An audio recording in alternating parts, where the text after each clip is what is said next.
조선이여 힘을 내라.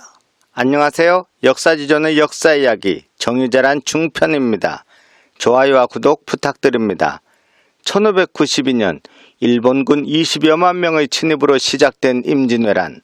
신립장군의 패전 소식을 들은 선조는 허겁지겁 의주까지 피난가서 제발 나를 명나라로 들어가 살게 해달라고 애걸하는 중이었고, 한양을 점령한 일본군 제1군 선봉장 고니시는 텅텅 빈 도성을 보고 어리둥절했습니다.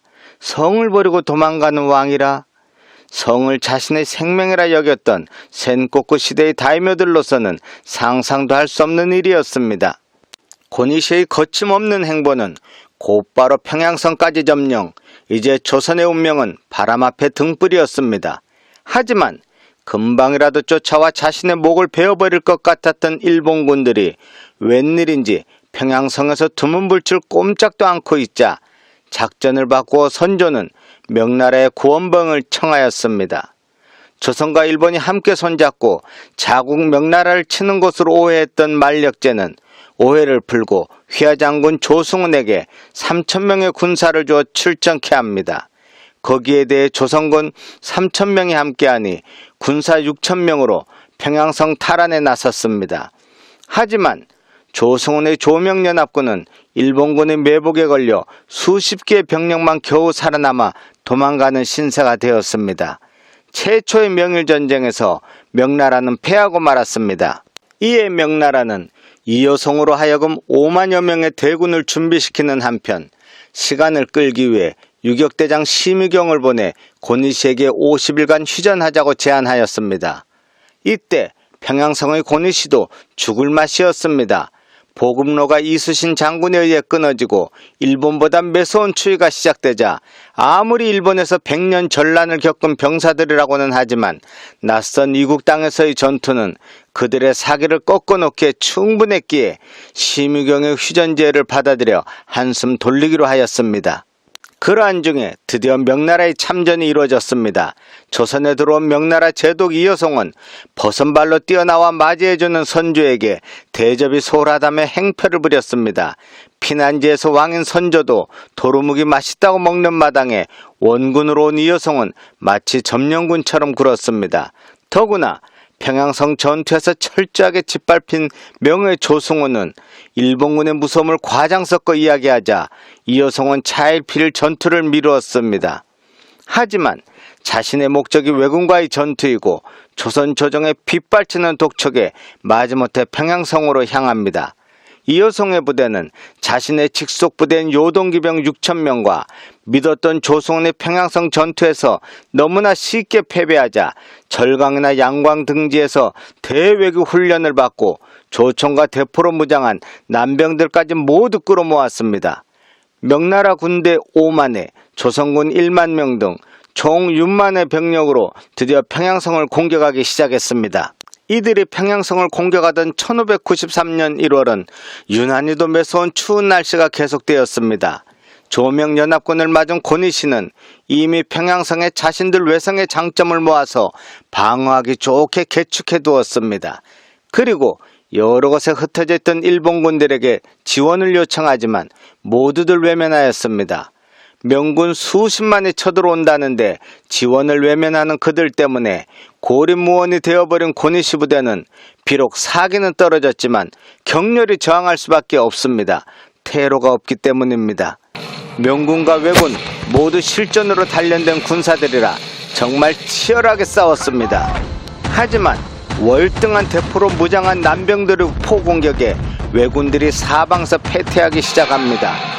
외성과 중성을 모두 함락당한 왜군은 협소한 만수대와 을밀대로 밀려나면서도 새로이 땅굴을 파면서 참호를 만들며 방어합니다. 서로 간에 치열한 공방전이 벌어지자 아무래도 공격에 들어가는 조명연합군의 피해가 점점 커지기 시작합니다. 악에 바친 일본군들의 십자포화를 뚫어야 하는데 왜군의 화력이 만만치 않기 때문입니다. 엄청난 피해를 견디다 못한 명나라 이여송, 남의 전쟁에서 자기 부하가 죽어나가는 게 아깝기만 합니다. 평양성만 비워준다면 더 이상의 전투를 끝내고 안전하게 후퇴할 수 있도록 하겠다고 고니시에게 저는 고니시의 OK 사인을 받아냅니다. 곤이 싫어서도 손해볼 일은 아니었기 때문이었습니다. 한양으로 후퇴해 일본 본대와 합류하여 다시 한번 제대로 된 복수전을 꿈꾸었습니다. 하지만 협상에서 배제된 조선군은 이런 사실을 몰랐습니다. 당연히 뒤쫓아가 후퇴하는 왜군의 후방을 무수히 쳐 죽입니다. 반년 전 고니씨가 평양성을 점령할 때 1만 8천 명 이상이던 대군이 전투에 죽고 굶어 죽어 한양에 당도했을 때는 불과 6천 명만 살아남았습니다. 함경도로 진격했던 가토의 2군도 명나라에 의해 평양성이 함락되자 후방이 차단되어 포위될 것이 두려워 한양까지 후퇴하게 됩니다. 이로써 한양 이북의 일본군들이 모두 물러나자 선조도 평양으로 돌아왔습니다. 조선 팔도에 흩어져 있던 일본군들이 모두 한양으로 모였습니다. 이제 왜군의 당면 목표는 조선 점령은커녕 한양의 방어입니다. 이효성의 명군도 한양으로 진격해 오고 더불어 조선군도 한양 탈환을 도우기 위해 의병들과 함께 한양으로 집결, 명군들과 연합해 왜군들과 거대한 한판을 준비 중이었습니다. 조선군들은 명군을 기다리는 동안 행주산성으로 집결하였습니다. 이 시점 명나라 장수 이효성은 마음이 급해졌습니다. 강한 줄 알았던 일본군을 평양성에서 내쫓고 특히 도망가는 고니씨의 패잔병들을 오합지졸 같은 조선군들이 뒤쫓아가 닥치는 대로 유린하는 것을 보니 공을 놓친 것 같아 아까워 죽겠습니다. 이번에는 내가 큰 공을 세우리라. 다시 공세에 나선 이효성은 발에 느린 남병 보병들을 뒤로하고 발빠른 자신의 직계부대인 기병만으로 추격에 나섭니다. 한편 한양에 집결한 일본군들은 군량도 사기도 바닥이니 일단 퇴각해야 할 것이라 하는 이때에 무조건 퇴각하다가는 모두 죽을 것이요, 평양성 전투로 승기가 오른 명군이 경솔히 공격해올 공산이 크니 본때를 보여주고 난 뒤에 후퇴를 의논합시다. 이렇게 말한 사람은 육군 사령관 60세의 백전노장 고바야카와였습니다. 왜 도요토미 히데요시가 용맹한 젊은 장수들 틈에 노장들을 섞어보냈는지 그 이유가 드러났습니다. 어려운 때일수록 이런 백전노장들의 지혜가 빛을 발휘했습니다. 한양으로 들어오는 관문인 지금의 고향 벽제간에 4만여 명을 매복시키고 추격해오는 명나라군을 공격하기로 합니다. 쫓아오는 이효성의 기마병이 대포로 무장한 남병들을 대동하지 않은 것을 간파한 일본군들은 이곳에 숨어 이효성의 명군을 기다리고 있었습니다. 기고만장하로 진격하던 명군이 바로 왜군의 매복에 걸립니다. 사방에서 왜군의 총알이 쏟아지는데 당황한 명군이 되어오는 자중질환 왜군들은 총대장 이효성을 노리고 아기처럼 달려듭니다. 공은커녕 이효성 자신의 신변조차 위험합니다. 마침내 왜군들이 칼들이 이효성을 에워쌌는데 그의 신복들이 목숨 바쳐 구합니다. 오랜 기간 이효성과 함께했던 신복 이유성마저 주군을 구하기 위해 목숨을 바치고서야 비로소 이효성은 포위망을 뚫고 도망 나올 수 있었습니다. 벽제간에서 요단강을 건널 뻔한 이효성은 이후 전투 의욕을 완전히 상실했습니다. 자신이 아끼던 신복들이 눈앞에서 죽어가는 모습을 지켜봐야 했던 이효성, 눈물이 앞을 가립니다. 무슨 이따위 나라를 구한다고 나의 신복들이 죽었어야 했단 말이냐.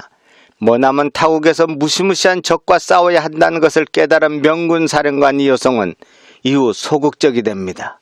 그는 이제 왜군과의 전투는커녕 조선 조정에 심술 부리는 일로 세월을 보냅니다. 일본군들의 계략이 완벽하게 먹힌 것이었습니다. 명나라 장수 이효성이 싸울 의사가 없다는 것을 간파한 명의 유격대장 심유경과 명나라는커녕 조선 점령도 어렵다는 것을 깨달은 고니씨는 휴전 협상에 들어갑니다. 그리고 일본군들도 철수를 위해 남해안에 지어놓은 수십 개의 외성으로 후퇴를 시작했습니다. 명나라는 일본군이 무사히 돌아갈 수 있도록 호위까지 해줘서 왜군들은 마치 나들이 가듯이 남해로 내려갈 수 있었습니다. 이때 도요토미 히데요시로부터 명령이 하달되었습니다.